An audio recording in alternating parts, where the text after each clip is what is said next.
जगद्गुरु तुकाराम महाराजांचा पालखी सोहळा आज सराटी येथे मुक्कामी होता आणि या मुक्कामी पालखी सोहळ्याच्या ठिकाणी बंदोबस्तासाठी संभाजीनगरहून इथे आलेले पोलीस आपल्यासोबत आहेत। त्यांनी 15 दिवस वारीचा अनुभव घेतलेला आहे। कसा राहिला त्यांचा अनुभव आपण त्यांच्याशी देखील बोलणार आहोत। कारभारी रावते म्हणून त्यांचं नाव आहे आणि ते संभाजीनगरहून। सर, काय सांगाल, एकंदरीत तुम्ही आता 15 दिवसापासून वारी करताय, काय अनुभव आहे?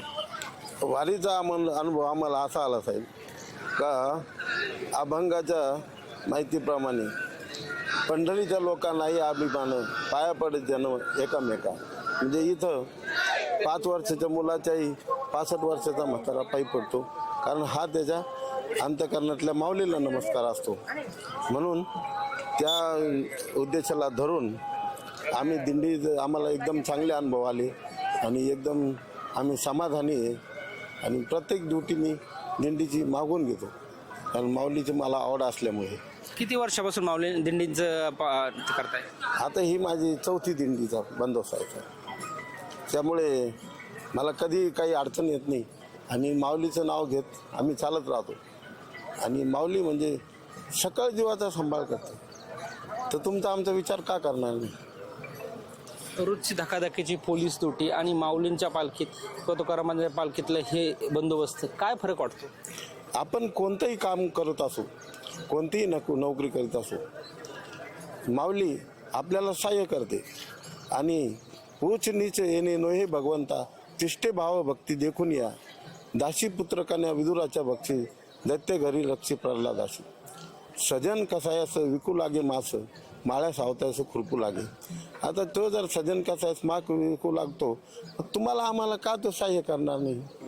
आणि म्हणून त्याला सकळ जीवाची चिंता आहे आणि आपणही भक्तिभावाने त्याचं धर्माप्रमाणे आचरण भक्ती करणं हे महत्त्वाचं आहे। म्हणून आम्ही त्या उद्देशाला धरूनच आमची पालखीतही तशीच वागणूक असते बंदोबस्ताला।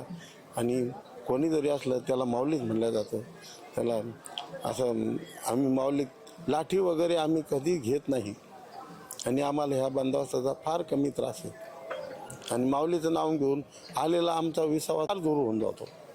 नक्कीच LS मराठीच्या प्रेक्षकांना एखादा अभंग गवळण काय ऐकवाल सर?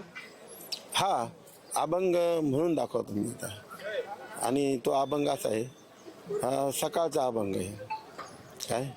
आवडीने भावे हरिनाम घेची, तुझी चिंता त्याशी सर्व आहे, नको खेद करू कोणत्या गोष्टीचा, पती लक्ष्मीचा जाणत असे, सकळ जीवाचा करी तो सांभाळ, तुझं मोकलीला ऐसे नाही, नको खेद करू कोणत्या गोष्टीचा, पती लक्ष्मीचा जाणत असे, जैशी स्थिती आहे तैशा परी राहे, कौतुक तू पाहे संचिताचे, नको खेद करू कोणत्या गोष्टीचा, पती लक्ष्मीचा जाणत असे।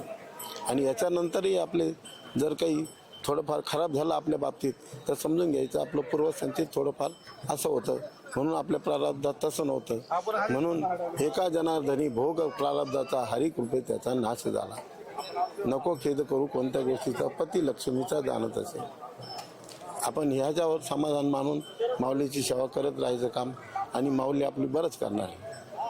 नक्कीच हे होते पोलीस कारभारी रावते साहेब।